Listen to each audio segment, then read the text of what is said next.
So I've got Oculus's inside-out self-contained Oculus Quest VR headset. These are the controllers, left and right. And this is the headset. Not bad, right? Power it up and put it on.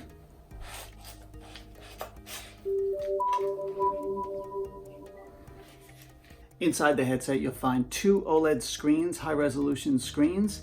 You've got stereo speakers built right into the straps. You've got a foam face on the front here, but also with an eyeglass spacer built right in, which is kind of useful for me, so it works with eyeglasses. You've got a pupillary distance adjustment. You have volume control here. Oh, and a USB-C port on the side for charging and data transfer, because yes, you can record videos and photos and then download them later.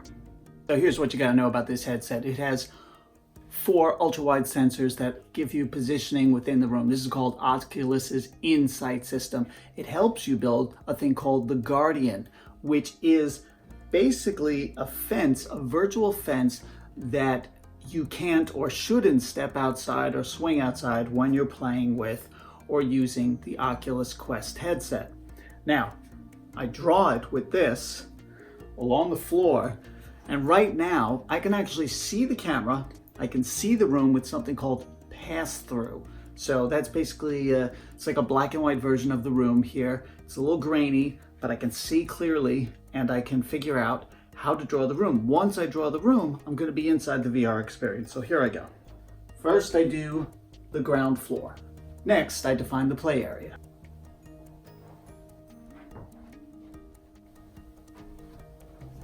And there you go. You can't see it, but right now what I see are aqua blue, basically an aqua blue grid or a fence. And if I get too close, like this, the fence turns red. In fact, now I'm sticking my head through it.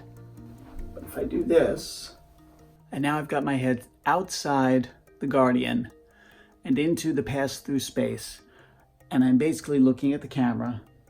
And if I look down, I can see I'm standing on the border, got my hands through the fence.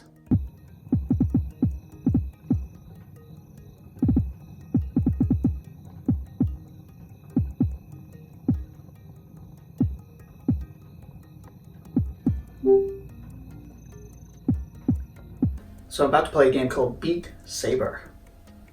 And basically the idea is I've got squares coming at me, and I'm supposed to swing. I've got a red wand, I got a blue wand, a pointer, and what I do is as things come at me, I swing in the direction of the arrows on the blocks.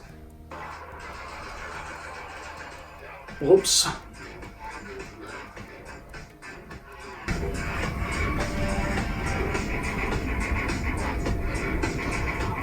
Well, difficulty was hard. My score was 44,809.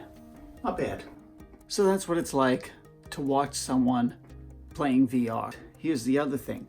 I can cast from here straight to my smartphone, Android or iOS, so somebody else can watch exactly what's going on inside my headset. Doesn't work with everything, doesn't work with a lot of videos, but it does work with games. So it's a way of having someone participate. Oh, see, that's not working.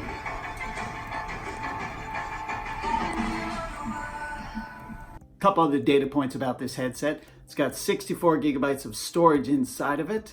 It's got 2 OLED displays with 1440 by 1600 resolution.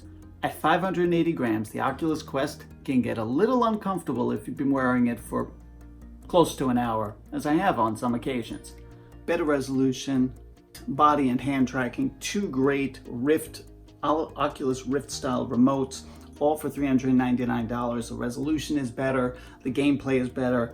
You get an hour plus of battery life. They say between 2 and 3 hours. I've never gotten that much. Maybe if you just watch video, you would. But I still think for somebody who wants to go further than the Oculus Go, which was $199, and really wants the experience of standing up and moving around for VR, this is probably the headset you want. Thanks for watching. If you liked this video, remember to rate, review, and subscribe.